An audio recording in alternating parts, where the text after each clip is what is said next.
السلام علیکم ایسے اسٹوڈنٹس، کیا حال ہیں آپ سب کے؟ امید کرتی ہوں خیریت سے ہوگے۔ مطالعہ اسلام کلاس 4 اسٹوڈنٹس، آج ہم نے مطالعہ اسلام کا سبق نمبر 2 اسلام کی دعوت کی پڑھائی اور کتابی سرگرمی کرنی ہے۔ تو اپنی کتاب کا صفحہ نمبر 48 کھول لیں۔ جی اسٹوڈنٹس، ہمارے سبق کا نام ہے اسلام کی دعوت، یعنی کہ نبی کریم صلی اللہ علیہ وسلم کو جب نبوت ملی تو اس کے بعد انہوں نے کیسے اسلام کی تبلیغ شروع کی۔ نبوت کی ذمہ داری ملنے کے بعد سب سے پہلے حضور اکرم صلی اللہ علیہ وآلہ وسلم کی زوجہ محترمہ حضرت خدیجہ رضی اللہ تعالیٰ عنہا آپ صلی اللہ علیہ وآلہ وسلم پر ایمان لائیں۔ آپ صلی اللہ علیہ وسلم کے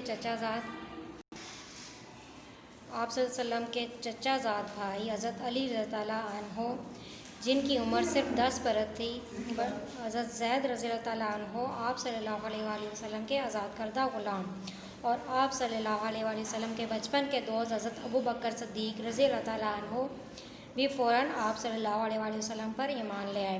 اسٹوڈنٹس، ابتدا میں جب نبی کریم صلی اللہ علیہ وسلم کو نبوت ملی تھی تو سب سے پہلے 4 لوگ ایمان لائے تھے، جن میں پہلے ان کی بیوی حضرت خدیجہ، چچا زاد بھائی حضرت علی یعنی کہ بچوں میں حضرت علی، غلاموں میں حضرت زید، اور دوستوں میں حضرت ابو بکر صدیق رضی اللہ تعالیٰ عنہ تھے۔ حضرت ابو بکر صدیق رضی اللہ عنہ معاشرے میں بہت اثر و رسوخ رکھتے تھے۔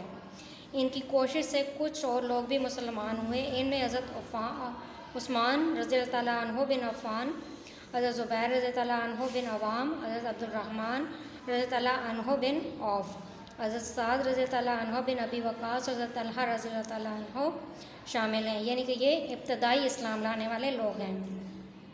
ابتدائی 3 سال تک تبلیغ کا کام خفیہ اور بہت احتیاط سے جاری رہا۔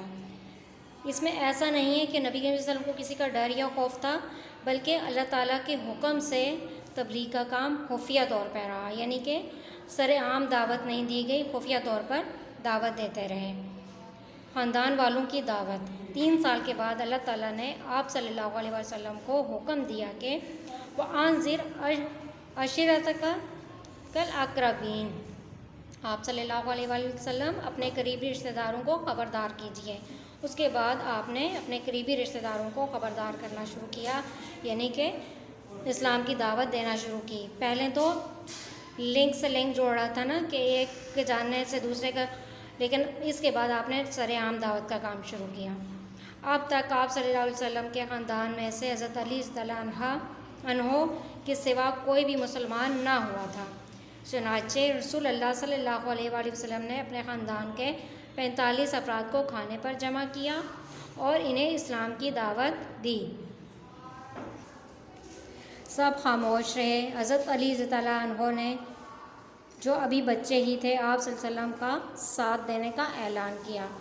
حضرت علی رضی اللہ عنہ نے کہا، اگرچہ میں سب سے چھوٹا ہوں، لیکن اس نیک کام میں آپ صلی اللہ علیہ وسلم کا ساتھ دوں گا۔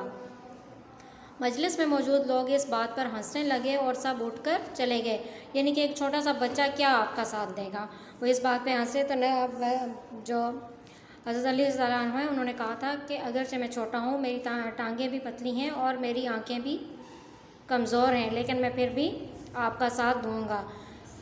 دعوت عام، یعنی اس کے بعد پھر اللہ تعالیٰ نے ان کو حکم دے دیا کہ وہ اسلام کی تبلیغ کو سر عام شروع کر دیں، اسلام کو پھیلانا شروع کر دیں۔ اس کے بعد عام لوگوں کو دین کی طرف بلانے کا حکم آیا۔ فَاسْتَ بِمَا تُؤْمَرُ وَأَعْرِضْ عَنِ الْمُشْرِكِينَ، آپ صلی اللہ علیہ وآلہ وسلم کو جو حکم ملا ہے اسے کھول کر بیان کر دیجیے اور مشرکین سے رخ پھیر لیجیے، یعنی کہ جو مشرک ہیں، جو آپ کی بات نہیں مان رہے، ان کے لیے آپ نے پریشان نہیں ہونا، بلکہ ان سے اپنا رخ پھیر لینا ہے۔ مکہ کے رواج کے مطابق آپ صلی اللہ علیہ وآلہ وسلم صفا کی پہاڑی پر چڑھے اور قریش کے ایک ایک قبیلے کا نام لے کر پکارا۔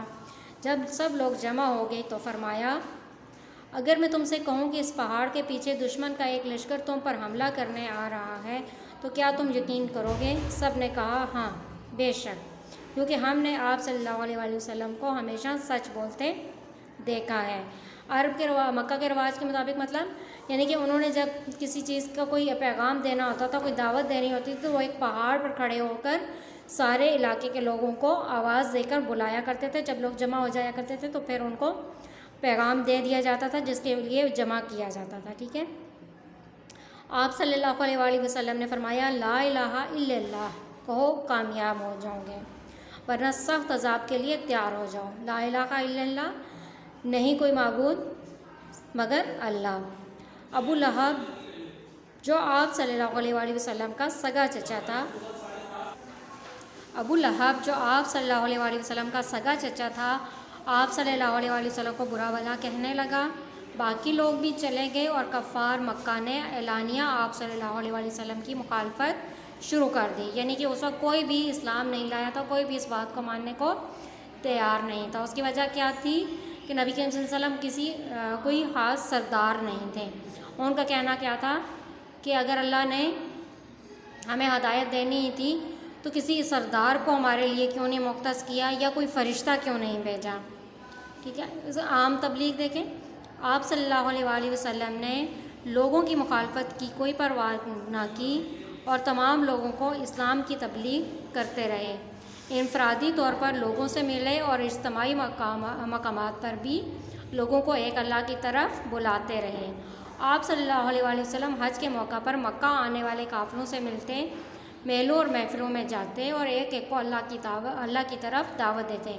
یعنی کہ آپ نے پھر کسی چیز سے ڈرنا چھوڑ دیا اور صرف اسلام کی تبلیغ جو کہ اللہ تعالیٰ کا حکم تھا اس کو کرنا شروع کر دیا.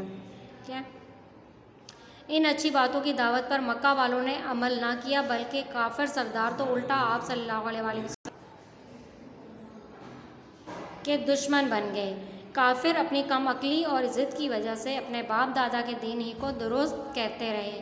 کافروں کی اسلام دشمنی کے باوجود مسلمان تعداد میں بڑھتے ہی چلے گئے. یعنی کہ کافر کیا کہتے تھے کہ کیا ہم اپنے باپ دادا کا دین چھوڑ دیں، کیا وہ دین جو کیا ہم نے اپنے باپ دادا کو جس پہ دیکھا ہے کیا ہم اس کو چھوڑ دیں.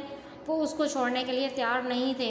حالانکہ کہا جا رہا ہے قرآن میں بار بار کہ کیا تم پھر بھی اپنے باپ دادا کی بات مانو گے چاہے کہ وہ عقل نہ رکھتے ہوں. اس سبق میں اگر ہم دیکھیں تو نبی کریم صلی اللہ علیہ وسلم نے جب اسلام کی دعوت شروع کی، پہلے خفیہ طور پر نبوت اور تبلیغ کا کام کیا، پھر اللہ تعالیٰ کے حکم سے سرعام تبلیغ شروع کی، اور سرعام تبلیغ میں پھر سب سے پہلے اپنے رشتہ داروں کو دعوت دی. اس کے بعد پھر نبی کریم صلی اللہ علیہ وآلہ وسلم نے آہستہ آہستہ عام لوگوں کو دعوت دینا شروع کی کہ لوگ جیسے جیسے مکہ کی طرف آتے تھے آپ ان کو اسلام کی دعوت دیتے تھے. بہت سے لوگ آپ کے اچھے اخلاق سے متاثر ہو کر مسلمان ہو گئے، اور بہت سے لوگ مسلمانوں کے اچھے اخلاق سے متاثر ہو کر مسلمان ہو گئے. تو کفار آپ کے دشمن بن گئے. کیوں کہ سرداروں کو اپنی سرداری خطرے میں نظر آنا شروع ہو گئی کہ عرب کے سردار، اور کچھ لوگوں نے صرف سرداروں کے ڈر سے اسلام قبول نہیں کیا. تو اسلام کو پھیلانے میں نبی کریم صلی اللہ علیہ وسلم کو بہت زیادہ مشکلات کا سامنا کرنا پڑا، اور پھر بالآخر اللہ تعالیٰ نے ان کو مکہ سے مدینہ کی طرف ہجرت کا حکم دے دیا، جس کے بعد اسلام کی تبلیغ میں بہت سی رکاوٹیں آئیں، لیکن ان کو بر وقت دور کر لیا گیا. اوکے اسٹوڈنٹس، اب اس کی ایکسرسائز دیکھ لیں. جی اسٹوڈنٹس، تفہیم آیت کو درست ترجمے کے ساتھ ملائیں. اقرأ بسم ربک الذی خلق، اقرأ پڑھ اپنے رب کے نام سے جس نے پیدا کیا. وَأَنذِرْ عَشِيرَتَكَ الْأَقْرَبِينَ، اپنے قریبی رشتہ داروں کو خبردار کریں. فَصَدِّقْ بِمَا تُؤْمَرُ وَأَعْرِضْ عَنِ الْمُشْرِكِينَ، آپ کو جو حکم ملا ہے اسے کھول کر بیان کریں. تبلیغ کا حکم آ جانے کے بعد نبی صلی اللہ علیہ وآلہ وسلم نے کس طرح لوگوں کو دین کی طرف بلایا؟ مختلف طریقے لکھے. مثلا انفرادی ملاقات کا مطلب ہوتا ہے کہ ایک ایک شخص سے مل کر، یعنی کہ ایک شخص سے، یعنی ایک بندے سے ملاقات کرتے گئے اور اس کو اسلام کی دعوت دیتے گئے. خاندان والوں کی دعوت کر کے، اجتماعی مقامات پر یعنی کہ میلوں پہ، عرس پہ، یا اس طرح کے موقعوں پہ، حج کے موقع پر مکہ آنے والے قافلوں کو. انشاءاللہ کل ہم اس کی ذہنی آزمائش اور تحقیق کا کام کریں گے. اوکے اسٹوڈنٹس، ٹیک کیئر، اللہ حافظ، wish you all the best.